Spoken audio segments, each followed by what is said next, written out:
In this quick video, I will show you how to make a distance meter using an ultrasonic sensor and an Arduino Uno. So let's get into the video.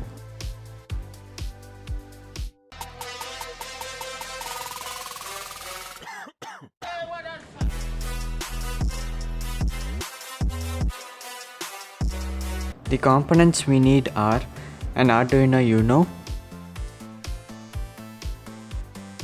an ultrasonic sensor, and 4 jumper wires. Firstly, connect the VCC and ground terminals to 5V and ground in the Arduino board.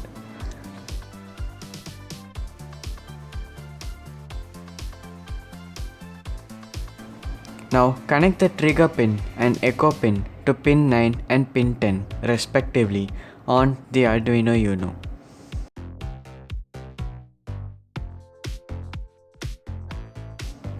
Now on the Arduino IDE software, paste this code, which is given in the description by the way. After that, simply click on upload. Once the code is uploaded and the TX and RX LEDs blink shortly on the Arduino Uno, we can open the serial monitor and we are granted with an auto-scrolling list with the recorded distance by the ultrasonic sensor. I hope you have learned something from this video. Don't forget to like, share and subscribe. Stay tech, and I'll catch you in my next video.